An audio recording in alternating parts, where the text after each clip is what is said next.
Well, he was not wrong. The president's prediction came true just 2 days later. Fresh off of a narrow victory, clinging to his position as the House Speaker by just a few votes, John Boehner took the president to task right out of the gate. Unfortunately, by threatening two of these bipartisan jobs bills, the president essentially is telling the American people he really doesn't care what they think. Boehner and Senate Majority Leader Mitch McConnell both vow to send a new version of the bill to approve the Keystone Pipeline to the president's desk. That, among other ideas, is part of the GOP strategy to improve job growth in America. But Democrats doubt that it will work in the long term, and they warn it could bring undesired environmental consequences. In Connecticut, state officials forcing a teenage girl to take intense cancer treatments against her will. Now the Supreme Court listens in, hearing the young girl's argument before they decide her fate. With more details on this story, here is Gary Franchi. Well, that's right, Midge. She wants to stop taking chemotherapy. Known only as Cassandra C., the teenager was diagnosed with Hodgkin's lymphoma, an aggressive form of cancer that attacks the immune system. And doctors say without treatment, the girl will die before reaching her 20s.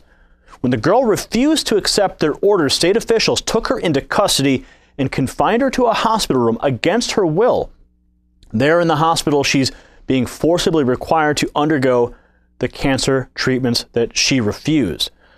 Several states already recognize the mature minor doctrine, which allows people under the age of 18 to go to court and prove that they have developed enough maturity on their own and that they are fit to make life-altering decisions. Blend Therapeutics has raised $21 million to begin testing its new technique to deliver cancer drugs directly to tumors. The Watertown, Massachusetts pharmaceutical company has been operating for years in stealth mode. Doors locked, they have kept their plans under wraps for a long time. And now that several investors are on board with their data and research, the company is starting to talk about their findings publicly for the first time. The technique delivers potent drugs inside of a nanoparticle that targets and kills cancer cells.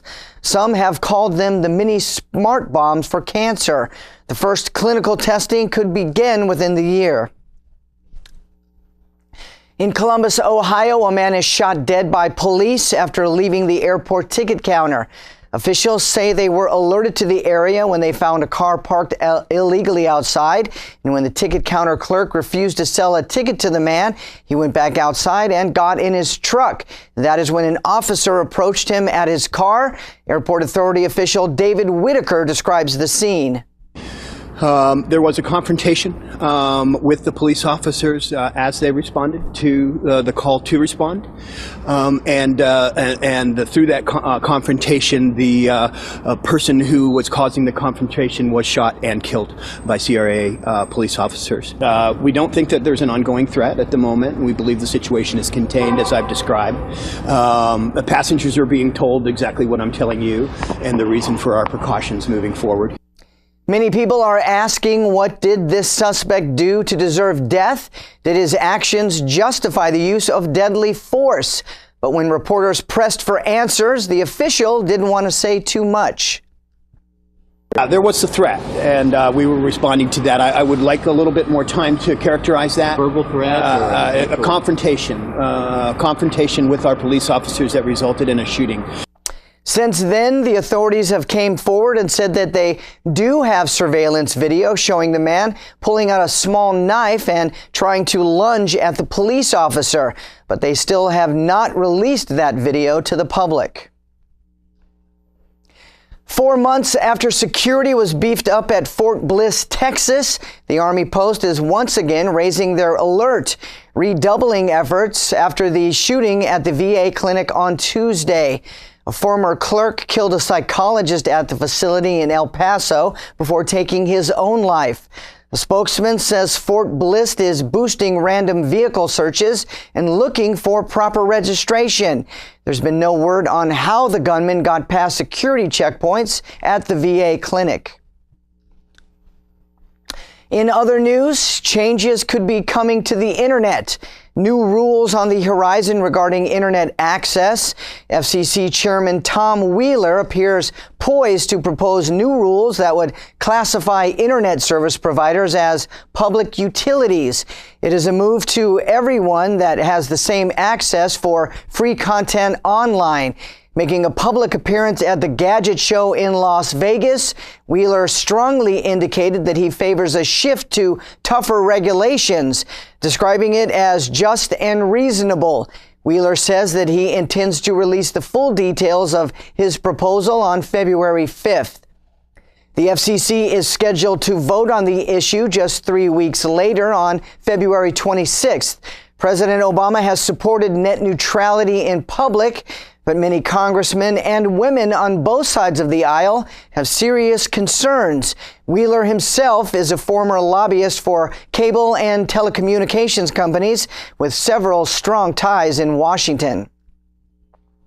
That is not the only thing happening out in Vegas at the same conference, the rise of the machines. It's the Consumer Electronics Show, and it's a gadget lover's dream. Conference attendees walking out with a new realization that there very well could be a drone in their near future. With so many on display, it seems hard for many to imagine that they won't eventually become part of a daily life in the near future. But the notion of drones flying overhead raises privacy concerns for many people. Who does the drone belong to? Is it recording audio and video? Intel, the well-known tech company, is getting in on the drone game.